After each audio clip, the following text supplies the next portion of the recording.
Agora na Canção Nova, uma questão de fé. Conversas de fé e com fé, com o Padre José Luís Borga, Nuno Guita e Gonçalo Serras.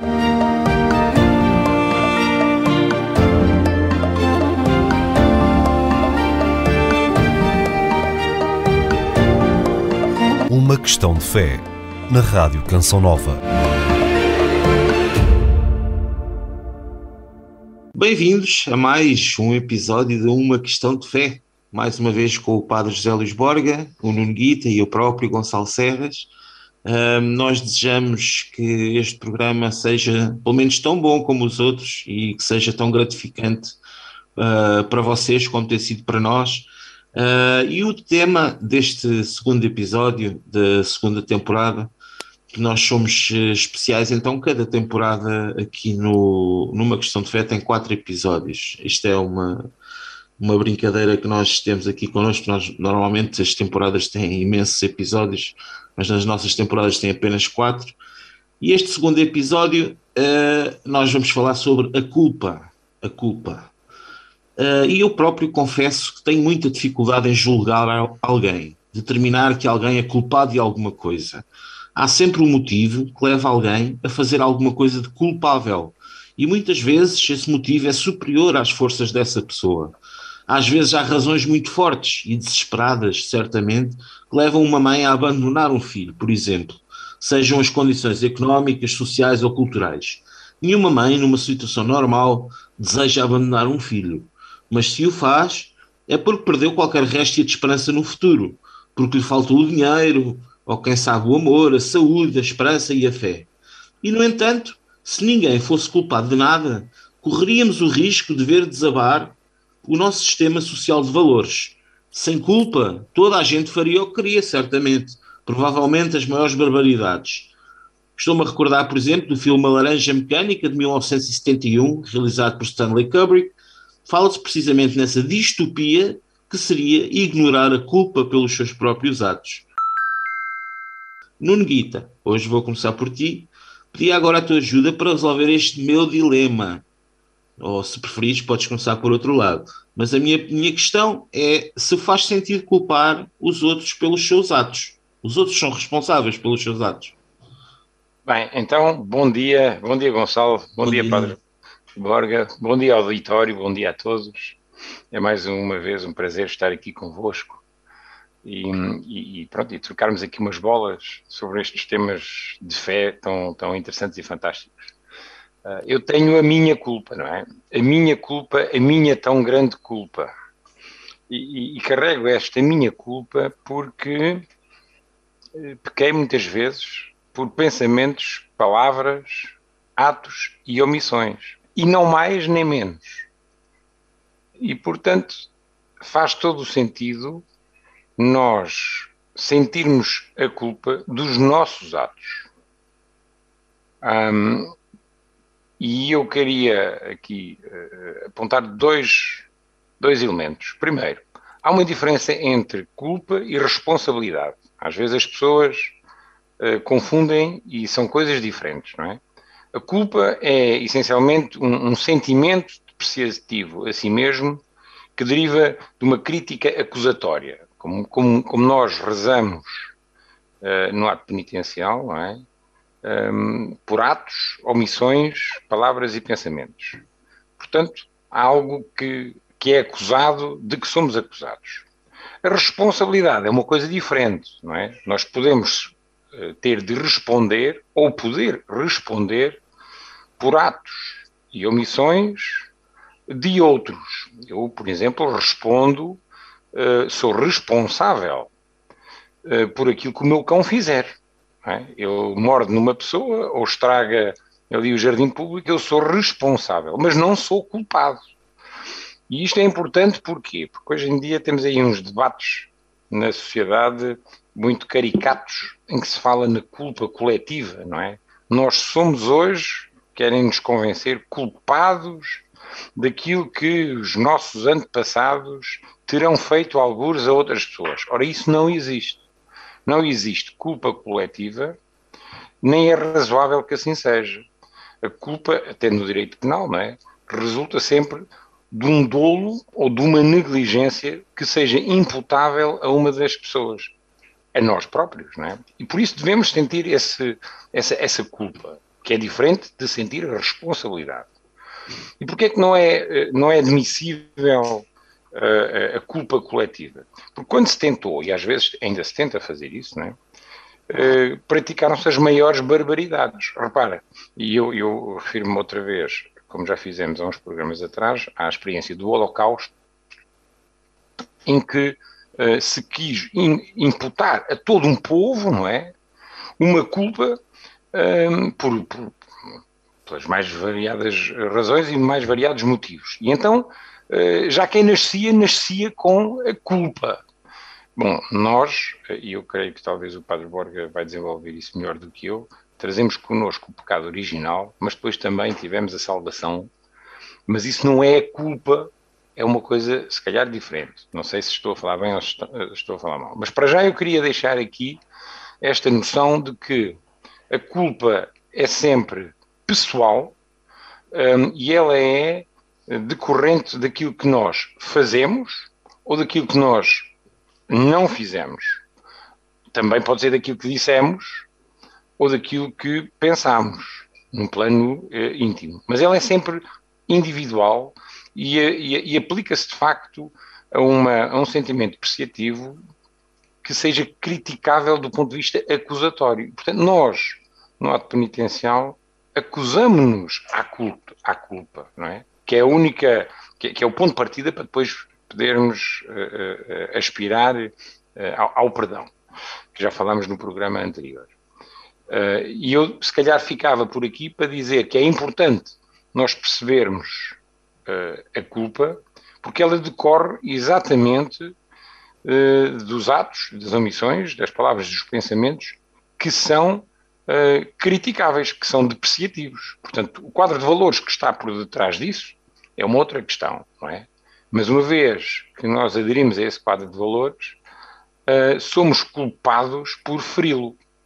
E quando o fazemos, somos culpados. O que significa que a culpa talvez deva começar por nós próprios. A assunção da culpa deva começar por nós próprios antes de a querermos imputar aos outros, não é? De querermos transportar a culpa para os outros. Sim, uma mãe que tenha abandonado o seu filho é culpada por isso. Se há circunstâncias atenuantes, não é? Que elas podem reduzir a sua responsabilidade, não é? Mas a culpa é isso. Já agora, só para terminar, nós vivemos nos tempos em que se procura relativizar tudo. E é importante este tema para justamente não se relativizar tudo. E ouço frequentemente, fulano só é culpado depois de provado. Não é? Toda a gente é inocente até prova em contrário. Ora, isso não é verdade. A culpa não decorre da prova que se faça dessa mesma culpa.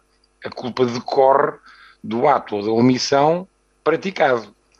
O que acontece é que presume-se inocente até prova em contrário. Mas essa presunção é uma presunção de juízo de terceiros, não é? Agora, o próprio, quer ele venha a ser acusado ou provado ou não a sua culpa, ele é culpado no momento em que comete o ato que é criticável e que violou os preceitos valorados.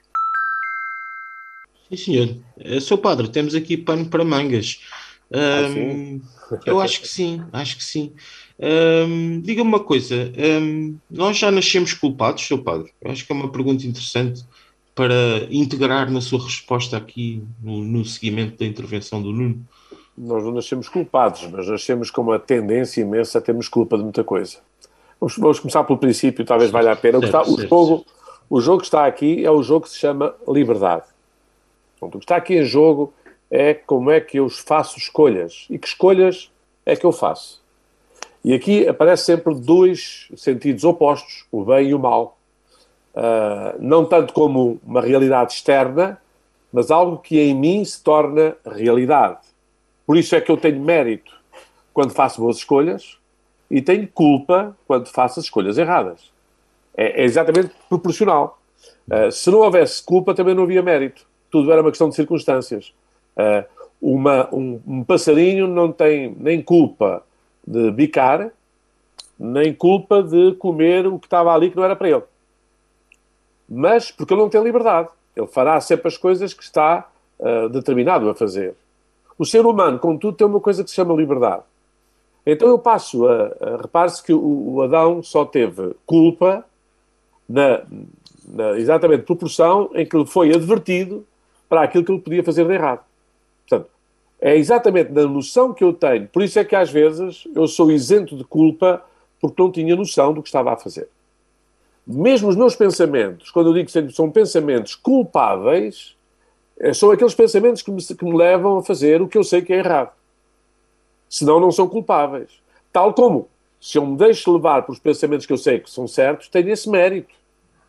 Portanto, o que está em jogo aqui na culpa ou na desculpa é o uso consciente e de algum modo materializado da minha própria liberdade.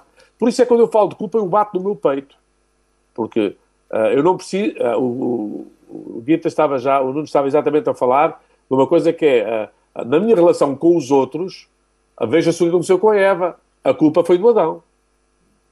Não, e o Adão... Depois não, a da serpente. A culpa, repara, é que eu estou aqui a remeter para outros aquilo que eu tinha capacidade e liberdade de poder ter evitado. Portanto, se não tivermos num quadro entre o bem e o mal a conjugar-se nas minhas escolhas, eu não tenho nem culpa, nem mérito. É o que acontece com uma criança. Uma criança, como não tem consciência, ela não tem nem culpa, nem mérito. É apenas uma questão de circunstância. Não é? Mas, à medida em que ela tem consciência reflexiva daquilo que pensa, que quer, que deseja, que escolhe, que decide não fazer, por isso é que a primeira coisa que faz a criança quando se sente a culpa é espalhar brasas, é dizer, não fui eu, mente. Ou então, a culpa foi daquele. Raramente, quando eu digo que a culpa é minha, eu estou exatamente a fazer a escolha certa. A culpa também me dá a noção daquilo que eu sei que está errado naquilo que fiz. Caso contrário, eu apenas tenho uma circunstância... A ignorância, repito, embora não aproveite do caso legal ao ignorante, é uma das coisas que eu tenho muita dificuldade em perceber, que na legislação diz que a ignorância não aproveita a quem erra. Mas eu estou convencido que tudo o que está dito na lei não é do meu conhecimento, sobretudo quando ela não vai pela via do que é admissível, de forma natural, que seja escolhido. Não é? Quando a lei me obriga a coisas supérfluas, coisas de ordem absolutamente arbitrária ou circunstancial, eu posso não saber, posso não conhecer. Agora, se a lei está de acordo com a natureza, com aquilo que a gente presume e adquire do que é a realidade, é normal que eu não tenha o direito... Isto é o problema de São Paulo, entre a lei que escraviza e o espírito que liberta. Portanto, resumindo, quando eu estou orientado pelo bem, eu, mesmo quando erro, posso não ser culpado. Mas quando eu sei e estou consciente do bem que está em jogo, se eu não o escolho, sou culpado disso. Ainda que possa ter algumas atenuantes. Por exemplo, uma mãe que abandona, usando o mesmo exemplo que falavas, que abandona um filho, objetivamente, ela está a cometer um ato culposo, ou culpável. Não é? Porque ela deve saber que esse ato é contra a natura.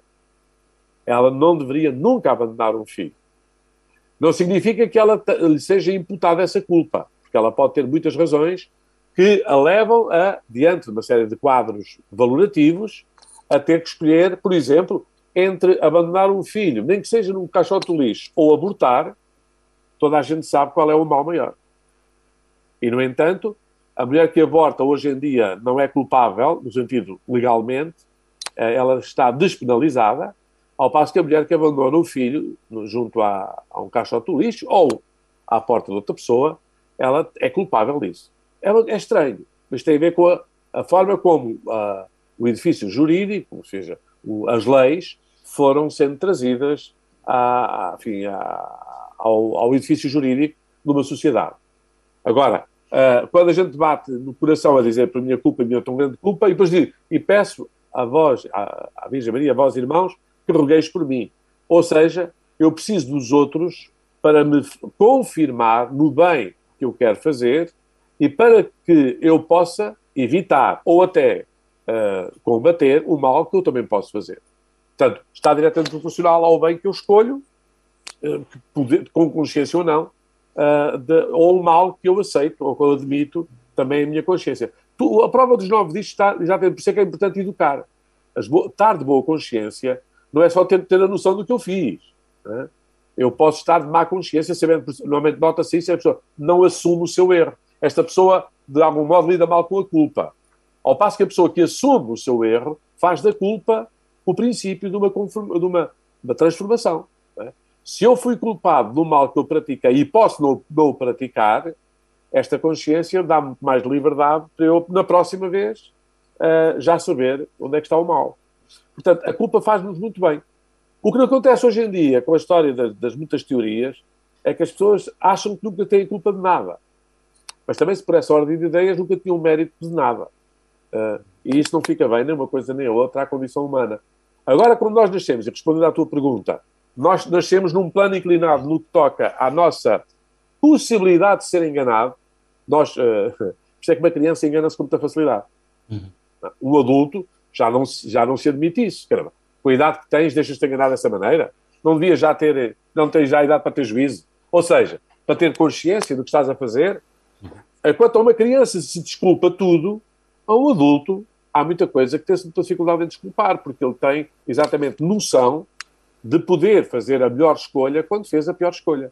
A questão da culpa está sempre a ver com o uso que eu fiz, justo ou injusto, da minha própria liberdade, das minhas escolhas. Sr. Padre, satisfaça-me só aqui a minha curiosidade, porque eu sei que no domínio teológico existe a questão do pecado original. Nós, quando nascemos, e segundo os princípios teológicos, nós já nascemos culpados ou não do pecado original? Não, mas nascemos com uma possibilidade, uma propensão muito forte para isso. Ou se fizermos, vamos dizer assim, num plano inclinado, não é? Se me agarram, eu não estou a fazer força nenhuma, eu não caio. Mas se começam a soltar-me, e eu tenho que me agarrar, a partir daqui, a possibilidade de eu cair já depende também de mim. Isto é o que se chama educação. O ser humano, pela sua condição natural, é propenso àquilo que... Porquê? Porque ele está centrado na sua sobrevivência. Os grandes instintos que nós temos é a de sobrevivência e do prazer. Freud explica, não é? Portanto, os grandes instintos que o ser humano traz, por isso é que ele, se não mama, chora, está sujo, chora. É o desprazer e o prazer, tirando um lado, e o medo. O medo também é o grande motivador das nossas... Ora, estas consciências, o prazer ou o desprazer, voltamos à narrativa do Gênesis, era agradável à vista. Aquele fruto era-lhe agradável à vista. E depois, por isso é que ele, como lhe proibiram, o fruto proibido é o mais apetecido, a desobediência. A desobediência que nem sempre, repare-se como uma criança, basta ver, olha, eu costumo comparar isso como falo nos batismos, porque é que uma criança diz assim, não mexe aqui, e vira as costas, a probabilidade dela ir lá mexer é absoluta. Então, se for uma criança já curiosa, tipo, já no uso da razão, se for uma criança que está ao colo, eu digo, não mexe, eu também não vou dizer não mexe, ela não dá a mexer. Mas quando ela tem a tendência a deitar a mão e a mexer, se tu dizes, aqui não mexe, estás a atiçar. E a gente diz assim, ela faz isto porque quer? Não, é exatamente porque ainda tem a sua liberdade, presa, de algum modo submetida apenas à curiosidade, ao interesse e à possibilidade. Se eu posso, porque é que me estou a proibir? Por isso é que, ao ser educado, eu liberto a minha liberdade.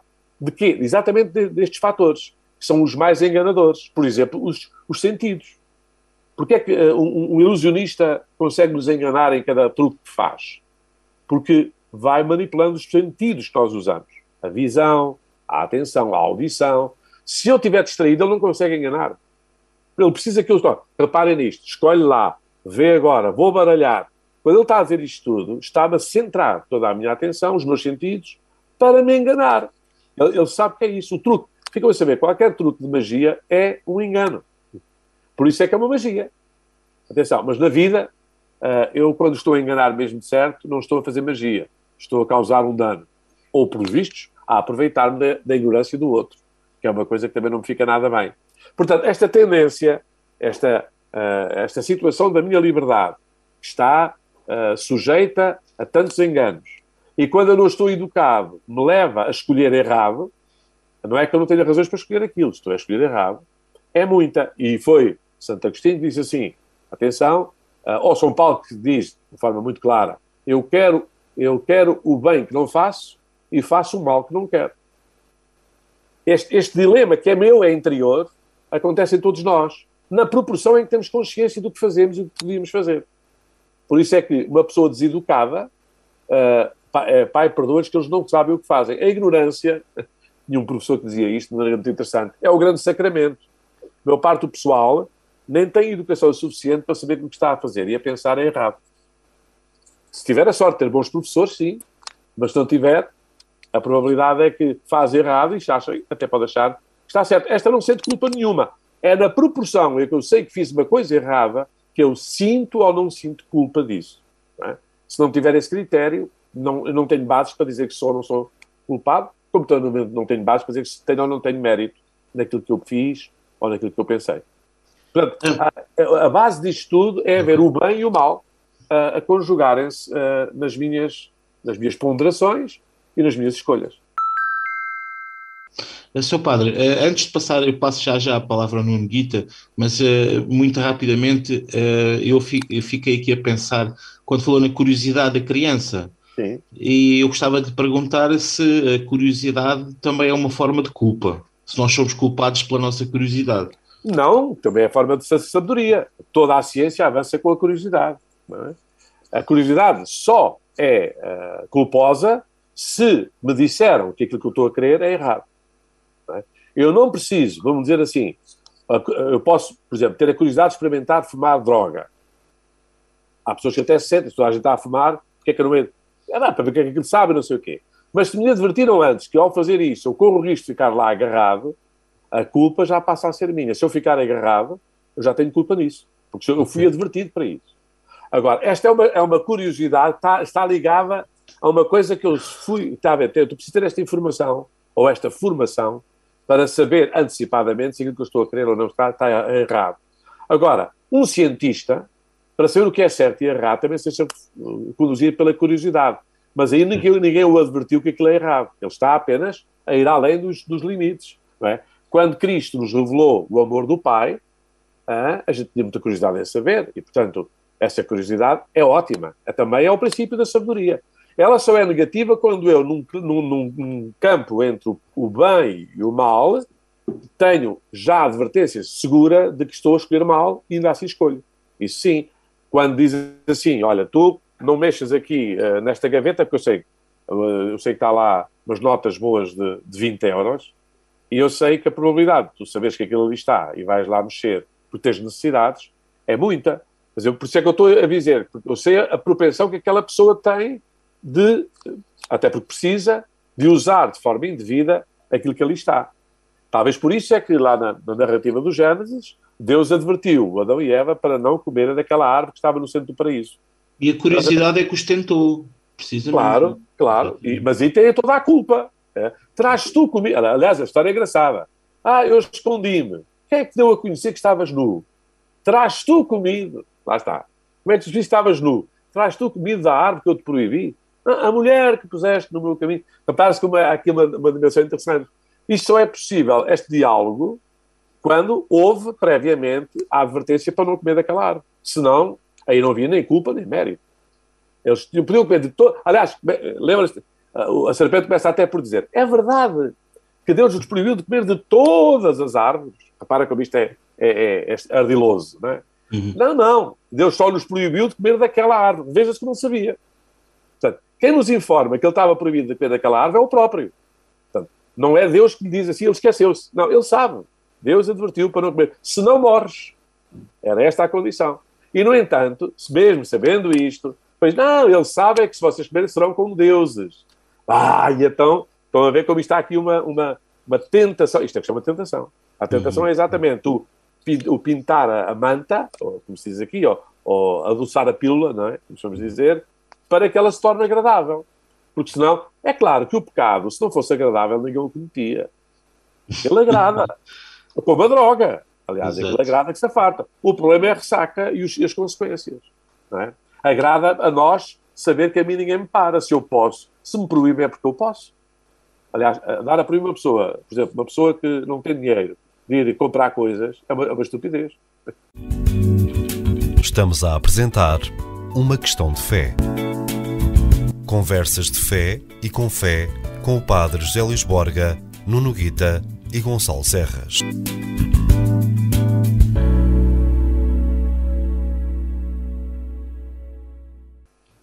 Estou muito curioso de ver a reação do Nuno. A reação do Nuno, exatamente. Olha, vamos lá ouvir a reação do Nuno. Epá, eu estou aqui, nem sei por onde hei de pegar, porque o Padre Borga deu aqui tantas pontas que eu acho que é. Eu estava aqui, cada frase que dizia vinha mais uma ideia à cabeça. Eu vou começar, se calhar, por uma coisa que é absolutamente fundamental. Tinha que ver com o tema do aborto e com o tema da educação. E a melhor forma de nós não nos sentirmos culpados é cultivarmos a ignorância. Não é? Portanto, se eu não souber que aquilo está errado, posso fazê-lo à vontade. Posso ser culpado ou não aos olhos dos outros, a um juízo alheio, mas pelo menos a mim não me pesa a consciência. Portanto, é daí que também nasce muito relativismo, né? Aquela ideia de se calhar isto é tudo desculpável, não é? Mas não é. Porque nós, e depois o Padre Borga também falou aqui no Freud e na passagem do Gênesis, onde eles estão nus, mas isso já estavam anteriormente, não é? Só que de repente isso passou a incomodá-los. Ora, a culpa é isto, não é? A culpa é um sentimento que nos incomoda. Pegando no Freud, não é? É um desprazer, quer dizer, alguém que sente culpa, não é? Está no mínimo desconfortável. Não é? A culpa faz-nos isso, diminui-nos, desagrada-nos, é como o nojo, é como a vergonha, quer dizer, é um sentimento de remorso, de arrependimento que ali se gera, porque aquilo pesa-nos. E isto foi o que aconteceu ao Adão e à Eva, não é?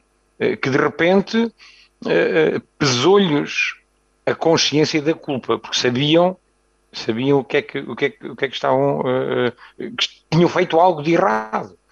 Agora, isto também tem uma vantagem, não é? E é importante nós percebermos que, se calhar, as vantagens disto suplantam as desvantagens. É que termos esta consciência, porque, como o Padre Borga também dizia, tudo isto só se discute no plano da liberdade e na relação com os outros. Termos a consciência, porque senão nós andamos aí à martelada, à cabeçada e aos pontapés uns aos outros sem termos essa consciência. E aí desumanizamos, não é? Porquê? Porque não temos a liberdade. Como temos a liberdade, é também a partir daí que desenvolvemos a consciência. Agora, quando temos a consciência e vivemos uns com os outros, esta história carece de algum cuidado. E nós, primeiro, termos, e é aqui que entra a educação, termos e interessarmos-nos por conhecer os valores e a forma correta de agir, saber o que é que está certo e saber o que é que está errado, é o que nos dota, em primeiro lugar, de poder sentir culpa quando fazemos algo de errado. E sentir essa culpa é o primeiro, é absolutamente necessário. E é necessário, e qual é que é a utilidade do sentimento de culpa? Porque senão há teorias, como o Padre Borga também dizia, eu concordo, não é? Que, como dizíamos ainda há pouco, tentam relativizar tudo e, portanto, tirar a culpa de toda a gente, isto agora é tudo Mas isso também nos impede de nos desculparmos uns aos outros. É que é só na culpa que a desculpa faz sentido. A desculpa e o pedido de desculpa. E restaurar a confiança. Porque se eu fiz mal a mim ou a outrem, ou a Deus, eu vou estar neste sofrimento de desprazer, não é? do tal enojado de mim próprio, não é? Porque me pesa a consciência, porque eu tenho noção da culpa, eu tenho noção do que é que estava certo e tenho a noção do que é que eu fiz. E as coisas, estando em colisão, criam-me o sentimento de culpa. Mas só esse sentimento e essa consciência é que nos dotam, é que nos habilitam, é que nos permitem justamente procurar a reconciliação. A reconciliação, que eu creio que vai ser para um outro programa, mas ainda assim só recordando, a reconciliação com Deus, comigo e com os outros. E voltar a entrar na paz. E este ciclo é dinâmico, porque a vida é isto mesmo. Nós estamos sempre nesta dinâmica da culpa porque pecamos e de procurar reconciliar, porque em bom rigor o que temos é a ânsia e a busca do tal prazer, da tal paz, da harmonia, do amor, do bem uns com os outros. Agora isto só funciona se nós nos educarmos nisto e percebermos também que, ok, eu agora sinto culpa, mas a culpa faz-nos sofrer. E como o Padre Borga dizia, e bem, nós depois procuramos por todas as vias, aliviar esse sofrimento. Não é? E há várias formas. Os frutos maiores que a culpa tem é trazer-nos a tristeza e a angústia.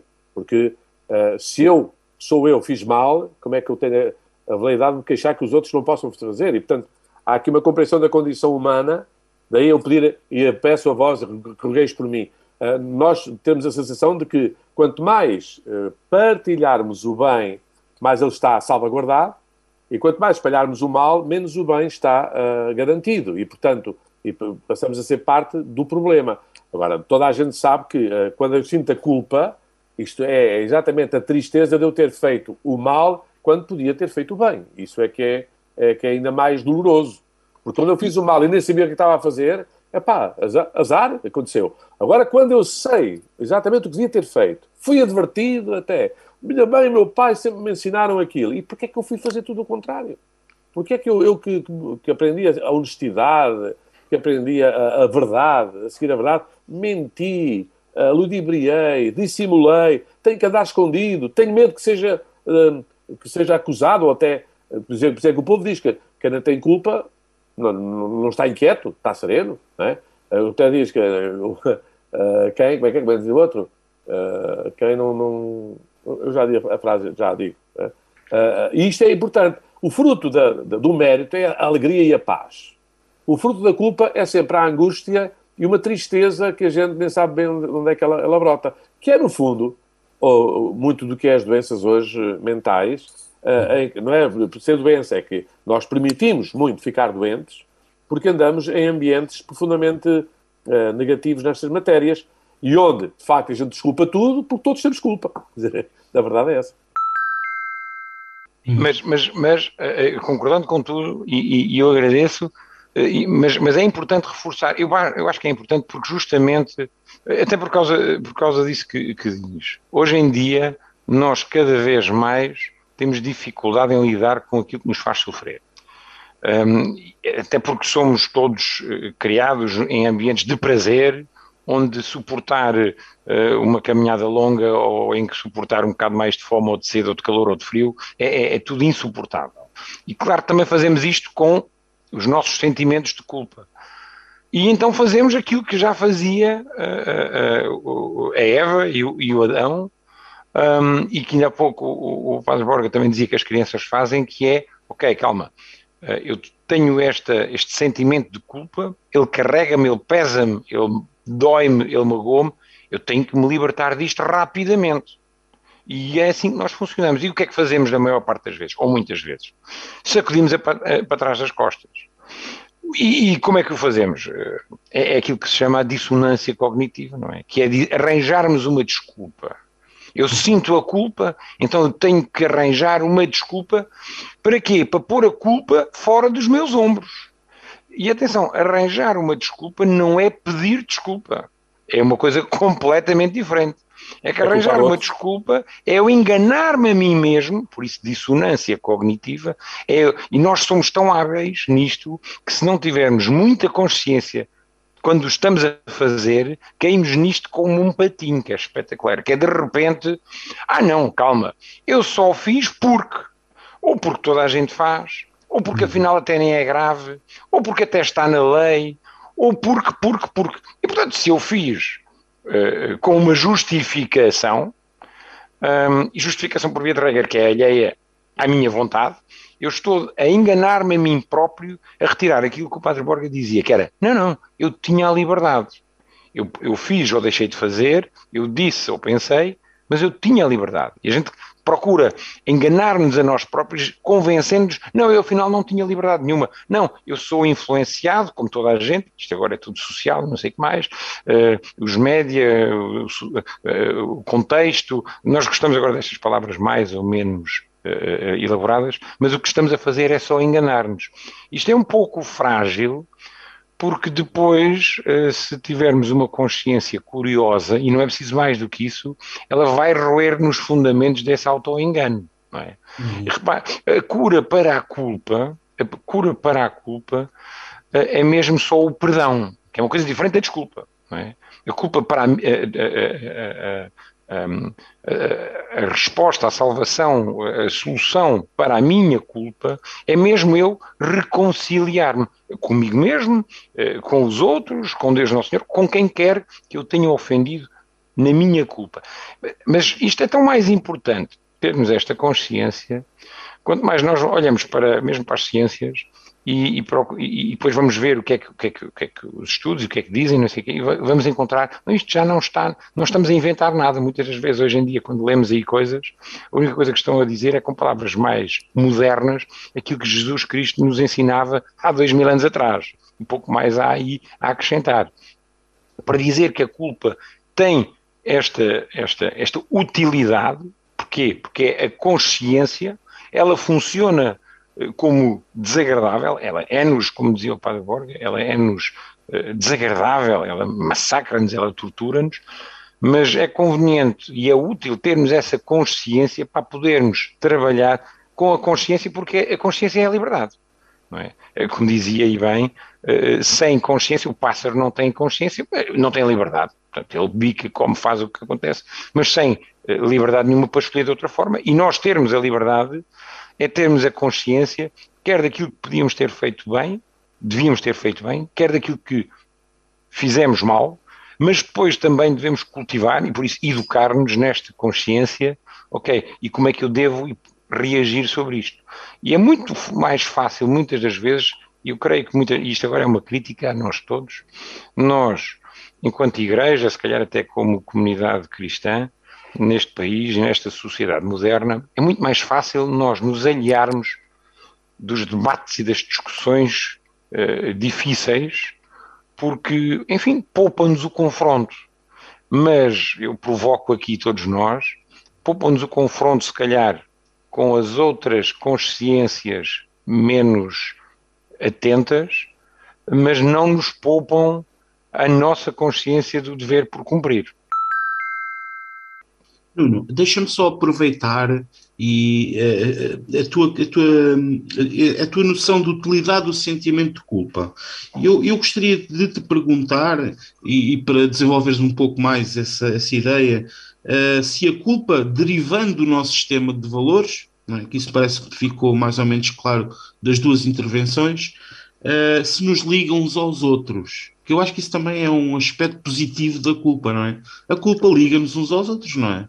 A culpa não desliga. Eu acho que não. Eu acho Estamos ligados pela culpa ou não? Como tu dizes, não, nós não creio. Eu vejo isto, se calhar, e não quero ser categórico nestas, isto é apenas uma opinião, não é? E tão frágil quanto a minha própria culpa e a minha inconsciência. Mas para dizer o seguinte, como tu disseste e muito bem, e de resto o Padre Borga iniciou a lembrar-nos isso, só onde há o bem e o mal é que há possibilidade de haver culpa, que é porque quem não cumpre o bem cede ao mal.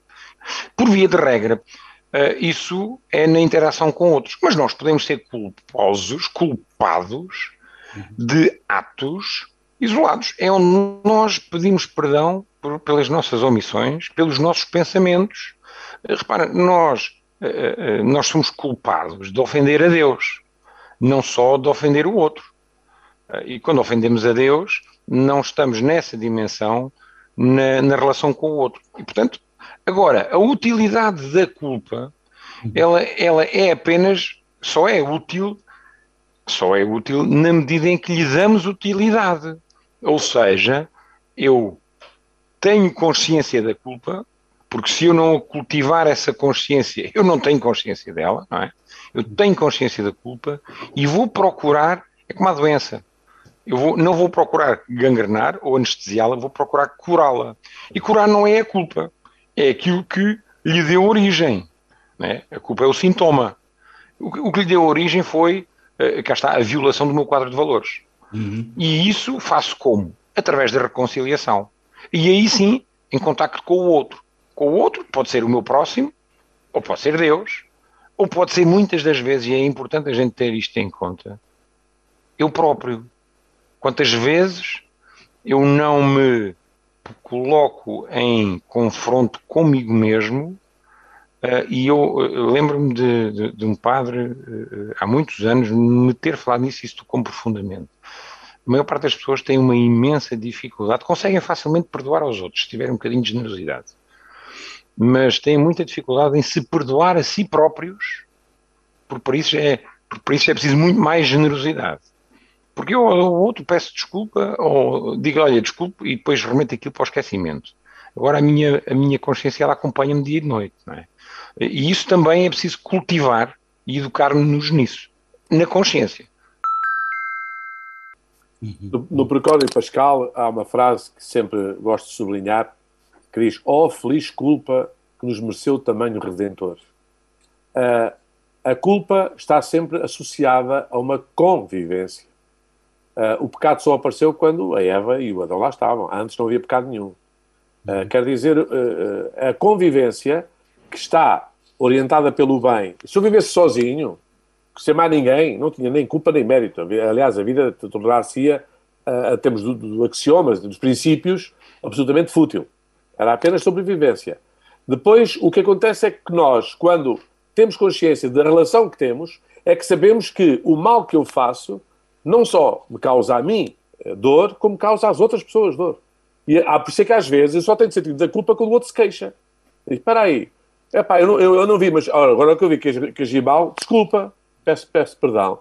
Eu garanto que eu não sabia, mas já que reconheço que fiz mal, peço perdão. Portanto, atenção que o bem e o mal é sempre devedor da relação com os outros. E por isso é que nós dizemos, se não fosse a tal do pecado original, não havia a redenção que houve em Jesus Cristo.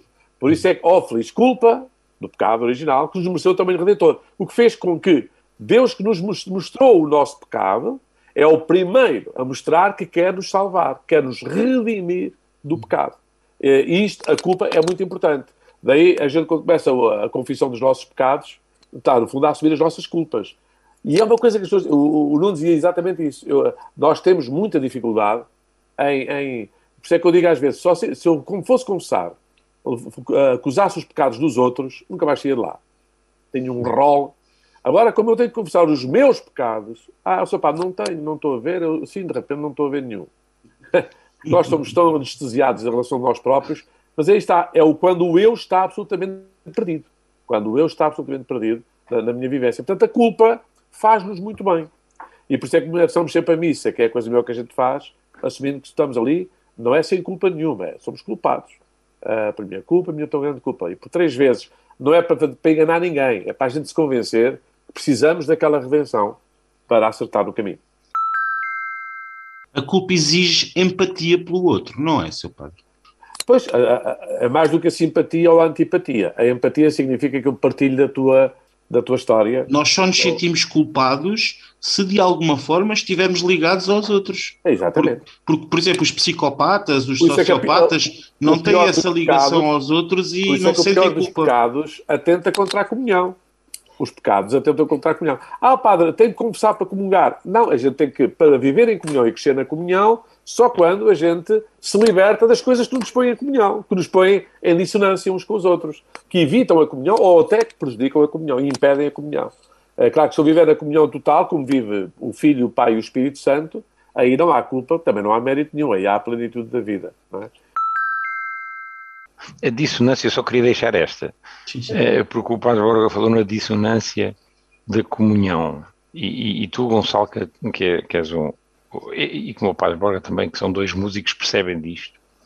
E a dissonância é se calhar aquela imagem que eu agora ao ouvir o Padre Borga me salta logo assim à imagem. O que é a dissonância? Cá está. É quando está aquela orquestra toda dos 20 ou 30 músicos, cada um a tocar a sua peça, e aquilo não é uma orquestra, é ruído. É um ruído insuportável. Porquê? Porque não há consonância. E mesmo nas harmonias, quando se passa pela dissonância, é de passagem, não se fica lá. Mesmo quando se admite dissonâncias dos tons e tons menores, sabes isso? É sempre de passagem. Nunca é para se mantens ali, torna-se profundamente, diria, pouco agradável. É muito desagradável de ouvir. É desarmonioso, portanto. Nuno, diz-me uma coisa. Já percebi que nós nos sentimos culpados por empatia, por estarmos ligados aos outros, e se fizermos alguma coisa de mal, nos sentimos culpados, mas essa culpa vem do sistema de valores. Esse sistema de valores é infalível? Esse sistema de valores, nós devemos dar sempre um crédito ilimitado a esse sistema de valores, no sentido em que o autorizamos e aceitamos que esse sistema de valores nos inculque a culpa? Ou seja, será que o sistema de valores não é culpado também? Não tem culpa de nada? É perfeito? Ou seja, se tudo deriva do sistema de valores, será que nós devemos confiar no sistema de valores? Isso já nos leva não para um programa, mas para uma temporada. Exato. Que é a ética e a moral. Exatamente. Mas se calhar para simplificar, o sistema de valores é uma bússola. É aquilo que nos diz onde é que é o norte. E por exclusão de partes, o sul é o lado contrário. A bússola nunca aponta para sul. A agulha aponta para norte. Nós é que inferimos, como conhecemos os pontos cardeais, inferimos qual é que é o sul. O sistema de valores também o que nos diz é o que é que está certo. E nós, com educação, por isso estas coisas não são fáceis. Estas coisas não são fáceis e, sobretudo, não são simples. Ok? Cá está, porque nós queremos cada vez mais consonância, vivemos numa sociedade que queremos cada vez mais prazer e conforto, não o encontramos na dissonância, portanto é uma construção e é um caminhar constante. É um caminhar num mar, num deserto, onde queiramos, e para não andarmos perdidos, e é conveniente, eu agora aqui quase citava a Alice na toca do coelho na sua conversa com o gato, é importante nós sabermos para onde é que queremos ir, porque se nós não sabemos para onde é que queremos ir, qualquer caminho serve. E se qualquer caminho serve, eu nunca estou a caminhar errado. Não é? E se eu não estou nunca a caminhar errado, então também nunca tenho culpa de coisíssima nenhuma. Agora, a tua questão era, e o sistema de valores, ele é infalível? Não, o sistema de valores, como a vida, como a sociedade, ele altera, ele muda muito e constantemente. E nós somos parte dessa mudança, nós participamos nessa mudança. Nós não somos, e é importante, por isso é que eu ainda há bocado dizia, ou apelava a nós como comunidade cristã, não nos demitirmos de participar justamente na criação desse sistema de valores. Porque o sistema de valores que nós vivemos hoje, em 2022, na sociedade, na comunidade, no mundo, não é o mesmo de há 100 anos ou de há 200 anos e muito menos de há 1000 anos. Não é? Os sistemas de valores alteram, vão mudando. Bom, é conveniente, e vão alterando e vão mudando pela mão dos homens e eu espero que pela ação de Deus. Mas para isso nós temos que participar nisso. E isto coloca-se quando? Justamente quando, como o Padre Borga dizia, quando a lei despenaliza o aborto, mas penaliza o abandono ou a entrega de um filho nascido. E essa mudança ocorreu nos nossos dias, ok? E nós somos obreiros dela. E, portanto, temos que continuar, até porque daqui a 100 anos os valores serão outros. Pela ação ou pela omissão. pela ação ou pela omissão, exatamente.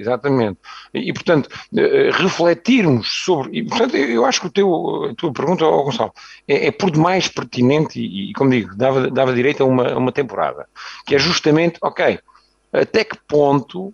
Repara, isto é um princípio de Nuremberg, do Tribunal de Nuremberg.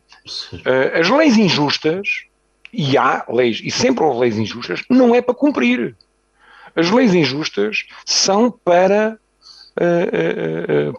corrigir, para revogar. E para combater também. E para desobedecer civicamente. Pronto. E reparem, é claro que nós vivemos felizmente num contexto que pode no limite estar em perigo, em que isso cada vez seja mais ou menos possível. Portanto, o desafio da vida não acabou com a implantação da República, não acabou com a democracia parlamentar, não acabou com a informatização ou com a chegada do Facebook. O desafio da vida e de participarmos na construção deste nosso mundo é para cada um dos homens e mulheres no seu tempo, desde que nasce até morrer. Aliás, eu lembro-me de uma frase que eu gosto muito, que partilho aqui, do Padre Anselmo Borges. Curiosamente, aqui na paróquia do Entroncamento, numa conferência que ele deu, nós somos o único animal que nasce incompleto. Completamos-nos ao longo da vida. E o mundo também, não é? Nós estamos aqui a participar nele. E é importante termos essa consciência. Mas eu gostaria ainda assim de deixar uma provocação ao Padre Borga, para terminar mais este episódio, que é a culpa vai mudando. Nós já percebemos ao longo dos tempos, o sistema de valores vai mudando e, consequentemente, o sentimento de culpa também vai mudando. Mas a culpa muda, mas os culpados são sempre os mesmos, seu padre, ou não? Não. Ainda bem que não. Somos sempre nós, não é? Nós somos sempre... Mas a questão é, em relação aos outros, eu sei facilmente apurar até onde é que eu acho que eles são culpados. A questão de saber, e essa é talvez a pergunta mais decisiva, é até que ponto eu participo desta culpa ou participo do acerto que esta culpa reclama que se faça. Portanto, a história é, eu em relação, por exemplo, usando o exemplo do aborto, que estamos aqui ainda em referência, eu não posso apenas dizer que a pessoa é culpada de ter o aborto, achando que aquilo não tem nada a ver comigo. Afinal, como é que eu lido com a situação, por forma a que a pessoa possa ter a noção e, porventura, a capacidade de não ter essa culpa? Porque uma das coisas mais horríveis, concretamente do aborto, é que a mulher fica com uma culpa de que nunca mais se vê livre. Não é só por tê-lo feito, ainda que faça legalmente e com todas as condições. É porque ela vai assumir uma culpa que em cada dia, quando tiver um segundo filho, eu conheço mulheres a quem aconteceu isso, um segundo filho depois, cada vez que o outro já teria a fazer o aniversário à frente. É uma chaga que dificilmente sara, dificilmente cura. Não é só o mal que se pratica contra uma pessoa, ninguém sai de um homicídio desses sem ficar eternamente a precisar de conforto e de ajuda. Daí que eu não posso apenas ficar a culpar.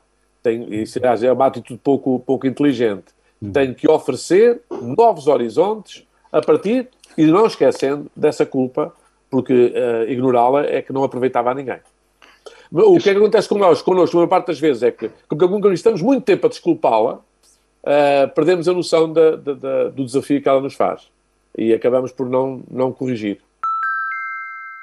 E só para acrescentar, porque eu acho que isso é um ponto extremamente importante, nós começámos neste programa hoje a falar da culpa dos outros.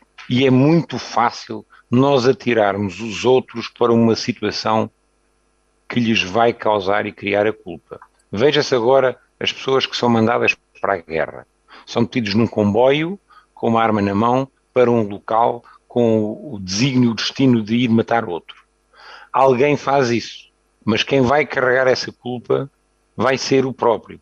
E muitas das vezes, e é aqui que depois entram as complicações de como é que eu carrego uma culpa que sim decorre dos meus atos, mas nos quais, na circunstância e na situação onde ela foi gerada, atiraram para ela. E muitas destas situações, portanto, a questão não é tão fácil, e eu agradeço ao Padre Borga porque fez a chamada muito bem.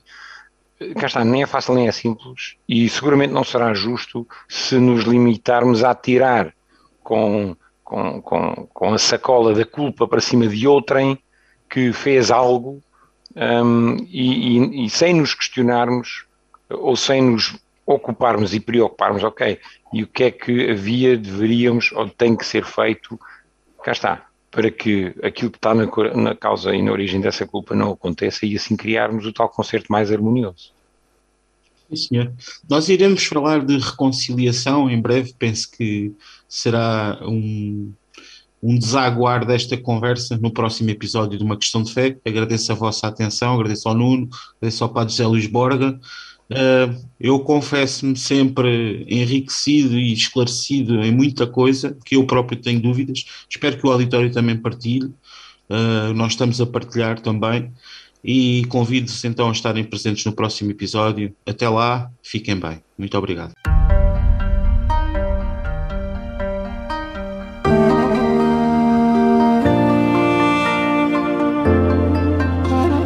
Acabamos de ouvir Uma Questão de Fé.